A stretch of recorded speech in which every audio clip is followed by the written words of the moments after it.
जय श्री राम, वंदे मातरम। मैं हूं शरण सिंह रावणा राजपूत। मेरे चैनल का नाम है प्रेमी रावणा राजपूत और मेरे चैनल को लाइक और शेयर सब्सक्राइब करते रहे आप। और आज का वीडियो है इसरो, जो इसरो चंद्रयान-4 भेजने की तैयारी कर रहा है ना, तो इसरो ने अंतरिक्ष में रच दिया इतिहास।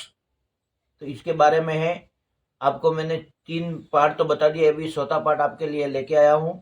तो क्या रच दिया इतिहास, आप देखते हैं, वीडियो करते हैं चालू। आपका क्या कहना है? नमस्कार, जय श्री राम। मेरा नाम सुजाता देवी रावणा राजपूत। हमारे चैनल को लाइक शेयर जरूर करना।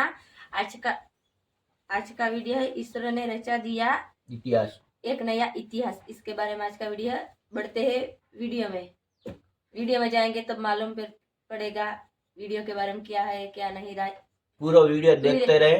हमारा पूरा वीडियो देखना, स्लिप कर करके काट के मत देखना, क्योंकि आपको जब पूरा वीडियो देखोगे तभी आप सबको मालूम पड़ेगा वीडियो में क्या देखने मिला, क्या नहीं, क्या जानकारी नई इतिहास की देखने के लिए मिली। ये अपने भारत के लिए गौरव की बात है। ये हमारे भारत के लिए, सभी के लिए गौरव की बड़ी बात है। और इसमें जय हिंद जरूर लिखें, जय श्री राम लिखें जरूर।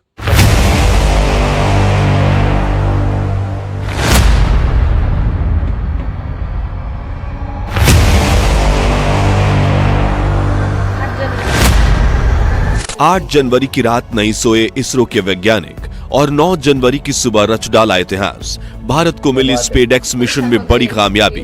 ब्रिटेन, चीन और अमेरिका हुए हैरान परेशान। अब लॉन्च होगा चंद्रयान-4 और अंतरिक्ष में बनेगा भारत का अपना स्वदेशी स्पेस स्टेशन। इसरो की इस कामयाबी से दुनिया भर में मचा भारत के वैज्ञानिकों का डंका और हर देशवासी का सिर गर्व से हुआ ऊंचा। जी हाँ दोस्तों, 9 दिनों के लंबे इंतजार के बाद आखिरकार इसरो ने बड़ी खुशखबरी दे दी है। भारत को अपने महत्वाकांक्षी स्पेस मिशन स्पेसएक्स में बड़ी सफलता मिली है।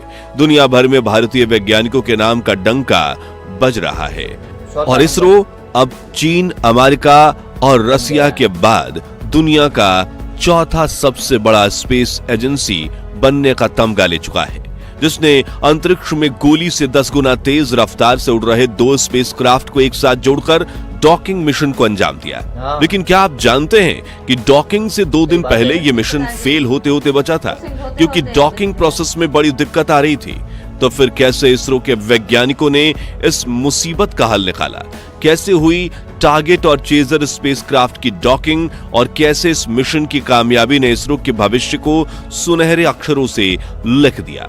लेकिन उसके पहले अगर आपको भी इसरो के वैज्ञानिकों पर गर्व है तो वीडियो को लाइक करने के साथ कमेंट बॉक्स में जय हिंद, जय इसरो जरूर लिखिए।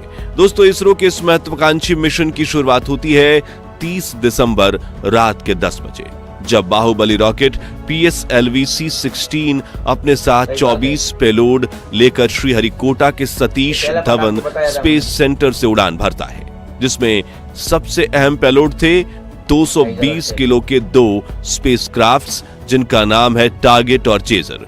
ये दोनों स्पेसक्राफ्ट इसरो के स्पेसएक्स मिशन के हिस्से हैं और इस मिशन का मेन ऑब्जेक्टिव था अंतरिक्ष में 28,000 किलोमीटर प्रति घंटे की रफ्तार से उड़ रहे दोनों स्पेसक्राफ्ट की डॉकिंग करना, यानी दोनों को एक दूसरे के साथ जोड़ना, फिर दोनों के फंक्शंस के एक साथ कंट्रोल करना और आखिर में अनडॉकिंग करना, यानी दोनों को फिर से एक दूसरे से अलग कर देना, जिसके लिए इसरो के वैज्ञानिकों ने सालों की मेहनत करके अपना डॉकिंग मैकेनिज्म बनाया था और इसे दोनों स्पेसक्राफ्ट में इंस्टॉल किया गया था। इन दोनों को एक ही रॉकेट के जरिए अंतरिक्ष में ले जाकर पृथ्वी की 470 किलोमीटर की ऑर्बिट में अलग अलग छोड़ दिया गया था और 7 जनवरी के दिन दोनों स्पेसक्राफ्ट्स की डॉकिंग की जानी थी।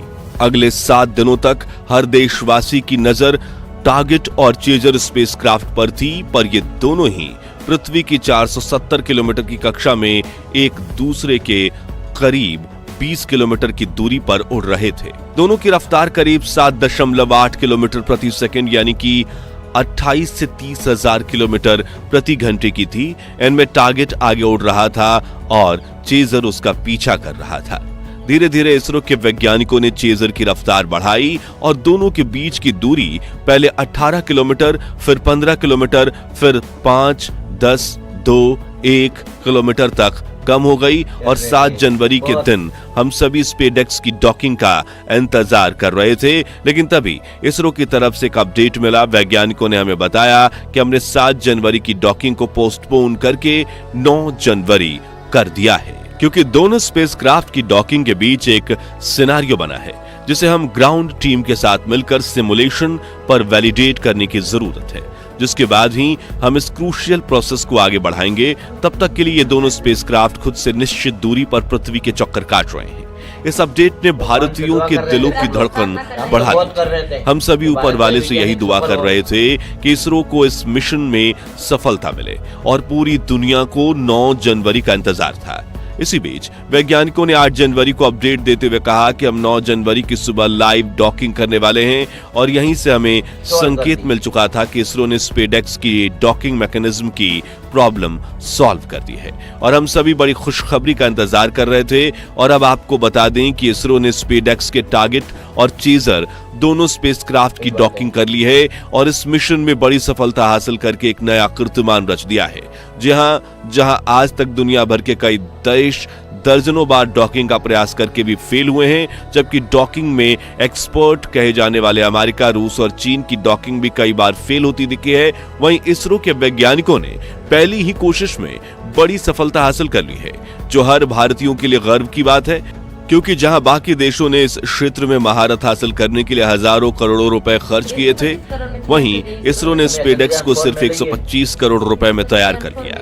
जी हां, ये सिनेमा जगत के बड़े एक्टर्स की फीस से भी कम है।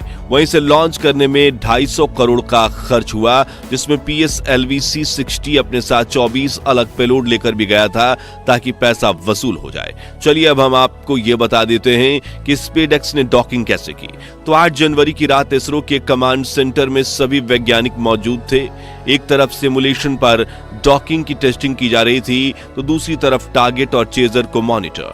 वहीं कुछ वैज्ञानिक ग्राउंड से ही चेजर को कंट्रोल करके उसकी रफ्तार धीरे धीरे बढ़ा रहे थे, ताकि दोनों स्पेसक्राफ्ट के बीच का फासला पहले 1 किलोमीटर, फिर 500 मीटर, फिर 150 मीटर और आखिरकार 5 मीटर हो जाए। अगले दिन डॉकिंग के इस ऐतिहासिक क्षण को पूरे देश के साथ अनुभव करने के लिए इसरो ने इसका लाइव टेलीकास्ट शुरू किया और देखते ही देखते लाखों देशवासी इस लाइव स्ट्रीम का हिस्सा बनने लगे। फिर दोनों स्पेसक्राफ्ट एक दूसरे के पास बढ़ने लगे। हालांकि देखने वाले दर्शकों को इनकी रफ्तार एक जैसी दिख रही थी, क्योंकि दोनों 28,000 किलोमीटर की रफ्तार पर चल रहे थे, लेकिन दोनों की स्पीड थोड़ा सा डिफरेंस था, जिसमें दोनों के बीच की दूरी 10 मिलीमीटर प्रति सेकंड की रफ्तार से कम हो रही थी। पहले डिस्टेंस 1 मीटर था, फिर 500 मिलीमीटर हुआ, फिर 100 मिलीमीटर और इसरो ने अपना लो इंपैक्ट डॉकिंग मैकेनिज्म शुरू कर दिया। जहां काफी छोटी सैटेलाइट होने की वजह से इसमें काफी प्रिसिशन की जरूरत थी, क्योंकि एक भी गलती दोनों स्पेसक्राफ्ट को एक दूसरे से टकरा सकती थी। इसलिए इसमें 450 मिलीमीटर का 2 मोटर और 1 डिग्री ऑफ फ्रीडम वाला स्वदेशी फुल्ली एडवांस डॉकिंग मैकेनिज्म लगा था, जिसने धीरे धीरे अपने हाथ या यूं कहें हुक्स बाहर निकाले और चेजर स्पेसक्राफ्ट ने पीछे से टारगेट स्पेसक्राफ्ट को पकड़ लिया और इसी ऐतिहासिक हैंडशेक के बाद दोनों स्पेसक्राफ्ट के हुक्स लॉक हो गए और दोनों मिलकर स्पेसएक्स का एक बड़ा स्पेसक्राफ्ट बन गए। ये पल इतना खास था कि हर तरफ खुशियों की लहर दौड़ उठी। इसरो के वैज्ञानिक खुशी से झूम उठे और इसरो चीफ एस सोमनाथ की आंखें खुशी के आंसुओं से भर गई, क्योंकि ये उनका बतौर इसरो अध्यक्ष आखिरी स्पेस मिशन था। जी हाँ, इसरो से जुड़ी एक बड़ी खबर यह है कि भारत सरकार ने अब नए इसरो अध्यक्ष को चुन लिया है, जो 14 जनवरी के दिन इसरो चीफ एस सोमनाथ की जगह लेंगे। और इसरो के नए चीफ का नाम है वी नारायणन, जो चंद्रयान 4 और भारतीय अंतरिक्ष स्टेशन जैसे अगले बड़े मिशन की अगवानी करेंगे। आपको बता दें कि वी नारायण भी एस सोमनाथ और के सिवन की तरह ही काफी पढ़े लिखे और अनुभवी वैज्ञानिक हैं। इन्होंने भारतीय अंतरिक्ष कार्यक्रम में लगभग 4 दशकों के अनुभव के साथ कई महत्वपूर्ण मिशन किए हैं। और वी नारायण वर्तमान में केरल के वालियावाला क्षेत्र से आते हैं। और लिक्विड प्रोपल्शन सिस्टम सेंटर के निदेशक के रूप में कार्यरत हैं। यानी कुल मिलाकर ये इसरो चीफ एस सोमनाथ का अध्यक्ष की पोजीशन पर आखिरी मिशन था और स्पेडएक्स की सफलता ने इनके करियर में सुनहरे अक्षरों में इन्हें शामिल कर दिया। खैर, टॉपिक पर वापस आए तो डॉकिंग के बाद स्पेडएक्स स्पेसक्राफ्ट के दोनों हिस्सों में इलेक्ट्रिक फ्लो किया गया ताकि देखा जा सके कि जोड़ने के बाद इनके सिस्टम भी साथ में काम कर रहे हैं या नहीं। फिर एक स्पेसक्राफ्ट से दूसरे स्पेसक्राफ्ट को अलग एक्शन परफॉर्म करने का ऑर्डर दिया गया और इन दोनों चरणों में भारत की डॉकिंग पूरी तरह से सफल साबित हुई। अब कुछ समय तक इन्हें साथ रखने के बाद फिर से इन्हें अलग कर दिया जाएगा और दोनों अगले 2 सालों तक अंतरिक्ष में पृथ्वी के चक्कर काटते हुए अपने बाकी का काम पूरे करेंगे, जिसके लिए इनमें अलग अलग पेलोड इक्विपमेंट्स लगे हैं। आपको बता दें कि इन दोनों को अलग करने की प्रोसेस को अनडॉकिंग कहा जाता है और यही स्पेडएक्स मिशन का आखिरी चरण है और इसमें सफलता मिलते ही चंद्रयान 4 और भारतीय स्पेस स्टेशन मिशन की रफ्तार तेज हो जाएगी, क्योंकि जहां चंद्रयान 4 को भी 2 हिस्सों में लॉन्च करने के बाद अंतरिक्ष में डॉकिंग की जानी है, वहीं भारतीय स्पेस स्टेशन का इतना बड़ा होगा कि इसे दर्जनों हिस्से में लॉन्च करके बार बार डॉकिंग करनी पड़ेगी। इसलिए हमने वीडियो की शुरुआत में कहा स्पेडएक्स पर इसरो का भविष्य टिका हुआ है। तो आज के लिए बस इतना ही। आप कमेंट बॉक्स में इसरो और भारतीय वैज्ञानिकों की तारीफ में इस कमेंट बॉक्स को भर दीजिए ताकि उन्हें भी यकीन हो कि भारत उनके साथ है। ये वीडियो पसंद आया हो तो इसे लाइक और शेयर जरूर कीजिए और ऐसे ही दिलचस्प वीडियोस के लिए हमारे चैनल को सब्सक्राइब करके पास वाली घंटी। हेलो दोस्तों, ये चौथा पार्ट तो खत्म हो गया है और आपको कैसा लगा वैज्ञानिकों के बारे में, और टॉकिंग जो होता था ना वो सफलपूर्व हो गया है और अपने भारत पे और वैज्ञानिकों पे और अपने प्रधानमंत्री पे गर्व होना चाहिए कि इतना बल मिल रहा है। और एक एक बच्चे को बताओ कि भारत में हमारा भी अंतरिक्ष स्टेशन हो रहा है, अंतरिक्ष में हमारा भी स्टेशन बन रहा है भारत। ठीक है ना। ये चौथा देश बन गया है और स्टेशन बनाने के लिए बहुत पार्ट होते हैं, तो अलग अलग पार्ट से लिया जाएगा, एक साथ में लेके नहीं जा सकते है ना। जैसे समझ लो कि 100 किला होता है, 100 किलो में तो एक व्यक्ति उठा के ले नहीं जा सकता है, तो समझ लो 25-25 ग्राम किलो होते हैं, तो इसको अलग अलग 4 भाग में लेके जाते हैं ना, अलग अलग करके ले तो जाते ऐसा हैं। तो टाइम लगेगा मगर अपना सफलपूर्वक काम होगा।